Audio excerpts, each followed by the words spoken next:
सो अब हम लोग पढ़ रहे थे cross linked class 7th 8th हम लोग क्या पढ़ रहे थे क्रॉस लिंक्ड अरेंजमेंट। तो क्रॉस लिंक्ड अरेंजमेंट में क्या होगा, आपको क्या लगता है कौन सा अरेंजमेंट ज़्यादा स्ट्रांग होगा, लीनियर अरेंजमेंट या क्रॉस लिंक्ड अरेंजमेंट? क्योंकि क्रॉस लिंक्ड अरेंजमेंट क्या है, मल्टीपल अरेंजमेंट्स हैं, तो काफ़ी पोजीशंस क्या है उनकी काफ़ी नैरो स्पेसेस उसमें बची होंगी, तो इस तरह के अरेंजमेंट ज़्यादा स्ट्रांग होने की चांसेस हैं।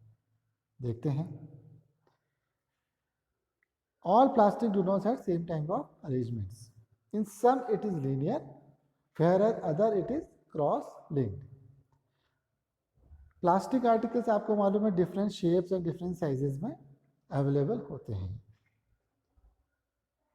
इन plastic can be easily moulded, जिस तरह से हम लोग मिट्टी को आराम से मोल्ड करके बर्तन बना सकते हैं, उसी तरह से हम प्लास्टिक को भी इजीली मोल्ड कर सकते हैं। बहुत आसान है समझना भी।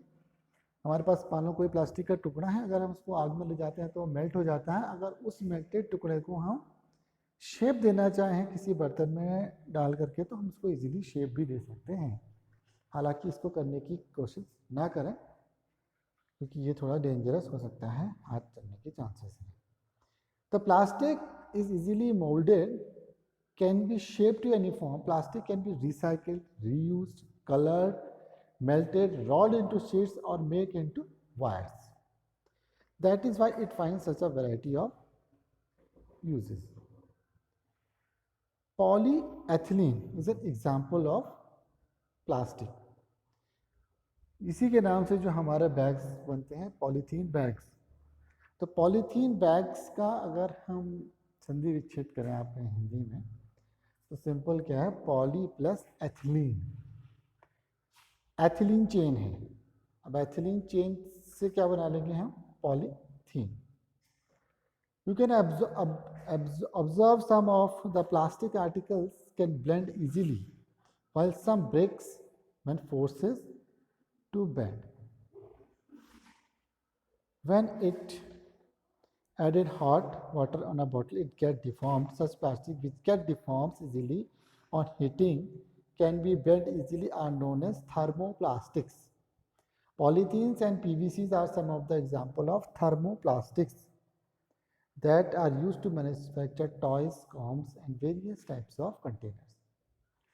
तो हम लोग देखते हैं कि दो तरह के प्लास्टिक्स हम लोग बेसिकली अगर हम कैटेगराइज करें, एक प्लास्टिक ऐसा होगा जिसको आप मोड़ेंगे तो क्या होगा, टूट जाएगा, और एक प्लास्टिक ऐसा होगा जिसको मोड़ेंगे तो बेंड हो जाएगा।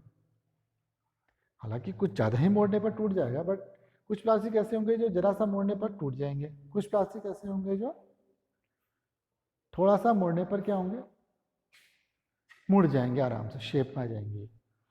इसी तरह से पानी, अगर हम हॉट वाटर डालते हैं किसी बॉटल में या पानी में, तो क्या होता है, वो लूजन अप होने लगता है, यानी कि वो थोड़ा सा नरम होने लगता है, ठीक है, और आराम से क्या हो जाता है, डिफॉर्म हो जाता है। डिफॉर्म माने उसका शेप इजीली गर्म करके चेंज किया जा सकता है। इस तरह के प्लास्टिक्स को हम कहते हैं थर्मोप्लास्टिक। थर्मो माने हीट, आगे आके पढ़ेंगे thermo energy, thermal energy, heat energy. तो थर्मल से बना है थर्मोप्लास्टिक। पॉलीथीन और पीवीसी इसी तरह के प्लास्टिक्स के एग्जाम्पल हैं। आप देखेंगे अगर पॉलीथीन शीट को थोड़ा सा हम हीटअप करेंगे तो वो आराम से थोड़ा सा उसको डिफॉर्म किया जा सकता है। अब कुछ प्लास्टिक्स ऐसे होते हैं जिनको एक बार मोल्ड करने के बाद उनको डिफॉर्म नहीं किया जा सकता है, यानी कि अगर हम उनको डिफॉर्म करने की कोशिश करेंगे, यानी कि शेप चेंज करने की कोशिश करेंगे गर्म करके या किसी तरह से प्रेशर देके ज़्यादा, तो वो ब्रेक हो जाएंगे। इनको गर्म करके सॉफ्ट नहीं किया जा सकता है। ऐसे प्लास्टिक को कहते हैं थर्मोसेटिंग प्लास्टिक्स। थर्मोसेटिंग प्लास्टिक्स ऐसे प्लास्टिक्स जो जिनको एक बार अगर हम सेट कर दें किसी शेप में, तो अब उसके शेप को अगर हम डिफॉर्म करने की कोशिश करेंगे, गर्म करके मेल्ट करने की कोशिश करेंगे या उसमें प्रेशर देने की कोशिश करेंगे, तो वो ब्रेक हो जाएंगे, टूट जाएंगे। तो इसके दो एग्जांपल्स हैं हमारे पास, bakelite and melamine. Bakelite and melamine. Bakelite जो होता है वो इलेक्ट्रिक सर्किट्स में as a non conductor, as a pure conductor होता है हीट और इलेक्ट्रिसिटी का। इसका बनाने का काम आता है स्विचेस, इलेक्ट्रिक स्विचेस बनाने का काम आता है, जो स्विच हमारा बना होता है वो बैकेलाइट प्लास्टिक से बना होता है। तो अगर आप खुद देखोगे कि बैकेलाइट प्लास्टिक को अगर आप प्रेशर दोगे तो टूट जाएगा। ये poor conductor of heat and electricity होता है, इसीलिए हम देखते हैं कि बैकेलाइट प्लास्टिक जो होता है वो काफ़ी हीट एनर्जी को एब्जॉर्ब कर सकता है जलने से पहले। तो इसका यूज़ होता है हैंडल्स ऑफ वेरियस यूटेंसिल्स। जो आपके कुकर आपने देखा होगा, कुकर के ऊपर जो ब्लैक कलर का जो हैंडल लगा होता है वो भी किसका बना होता है? बैकेलाइट का बना होता है, क्योंकि वो पुअर कंडक्टर ऑफ हीट है। तो पुअर कंडक्टर ऑफ हीट होने के कारण वो इजीली क्या नहीं होता है? पुअर कंडक्टर ऑफ हीट होने के कारण वह इजीली हीटअप नहीं होता, इसलिए हम उसको अपने बर्तनों को इजीली हैंडल कर सकते हैं। फ्राई पैन का बंडल हो गया, आपका हैंडल हो गया, जो लकड़ी का नहीं है, जो ब्लैक कलर के प्लास्टिक है वो क्या है? बैकेलाइट। ठीक है, और क्योंकि वो हमने क्या कहा था, इजीली मेल्ट नहीं होता है, तो गर्मी से वो इजीली मेल्ट भी नहीं होगा। इजीली मेल्ट नहीं होता है वर्ड यूज किया जा रहा है। ठीक है, it is use for making floor tiles, kitchen wares and fibrex which resist fire. Fire resistance plastic बनाने के काम में भी यूज किया जा सकता है।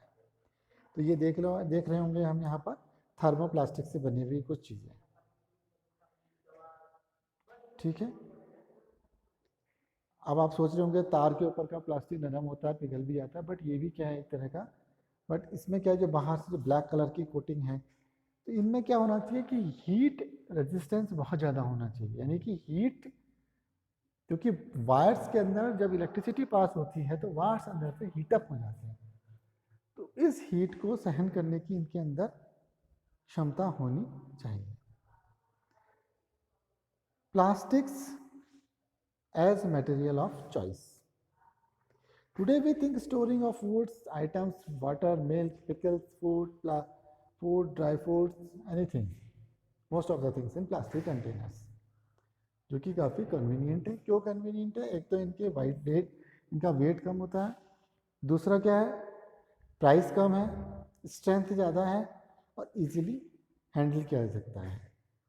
लाइट होने के कारण मेटल प्लास्टिक्स को हम कार, एयरक्राफ्ट, स्पेसक्राफ्ट और इसी तरह के कई सारी चीज़ों में यूज़ किया जा सकता है। अब आते हैं इसके कुछ कैरेक्टरिस्टिक्स। कैरेक्टरिस्टिक्स का मतलब होता है कि इसके कौन से कैरेक्टर्स ऐसे हैं जिनका यूज़ हम लोग कर सकते हैं। किस कैरेक्टर का यूज को जान के हम इसका कहाँ पर यूज़ करें, कहाँ पर यूज़ ना करें। सबसे पहला होता है नॉन रिएक्टिव। नॉन रिएक्टिव का मतलब होता है कि ये किसी दूसरे केमिकल के साथ इजीली रिएक्ट नहीं करता है। फॉर एग्जाम्पल, अगर हमको पिकल्स को स्टोर करना है तो किस में करेंगे? पिकल्स क्योंकि खट्टे होते हैं, इसलिए हम उसको स्टील के या मेटल यूटेंसिल्स में स्टोर नहीं कर सकते हैं, क्योंकि वो अपने खट्टा होना इसका मतलब एसिडिक होते हैं, और एसिड होने के कारण वो कंटेनर के साथ रिएक्ट कर सकते हैं। तो उनको स्टोर करने के लिए या तो हम ग्लास का यूज़ करेंगे या फिर हम और सस्ता उपाय देखेंगे, वो है प्लास्टिक। और दूसरा क्या है कि plastic do not react with air and water. तो इसका मतलब इसमें कोरिजन नहीं होगा, यानी कि ये धीरे धीरे खराब नहीं होंगे। इसीलिए हम वेरियस टाइप ऑफ मटेरियल्स को जिनमें कि केमिकल होता है उसको हम प्लास्टिक में स्टोर कर सकते हैं।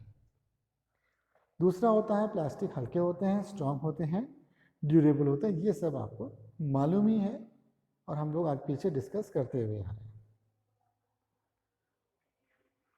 ठीक है, तो इसको हम डिफरेंट शेप्स में डाल सकते हैं, डिफरेंट साइजेस में डाल सकते हैं, और ये मेटल के मुकाबले में सस्ते भी होते हैं, और ये अपने आप में एक बहुत बड़ी इंडस्ट्रीज़ है।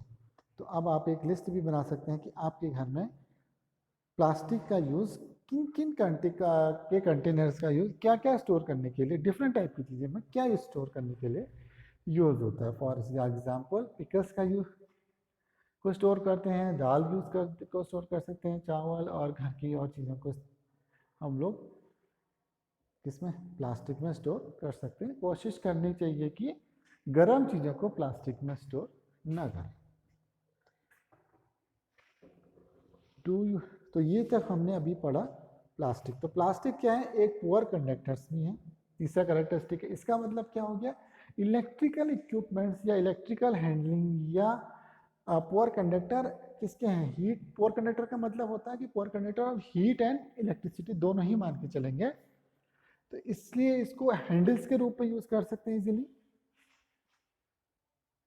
ठीक है, इसके अलावा अपने इलेक्ट्रिसिटी आइटम्स में इसको यूज कर सकते हैं, क्योंकि ये पुअर कंडक्टर है, यानी कि इसको पकड़ के करंट नहीं लगेगा, और दूसरा इजीली गलेंगे भी नहीं। Plastics find extensive use in health care industries में बहुत ज़्यादा यूज होता है। They are use in packing of tablets. Tablets आपने देखा होगा प्लास्टिक के ऊपर पैकिंग उनकी होती है। थ्रेड्स यूज फॉर स्टिचिंग वॉन्ड, ये भी प्लास्टिक यूज होता है। सिरिंजेस में यूज होता है। डॉक्टर्स का ग्लव्स, ये तो आपको मालूम ही है।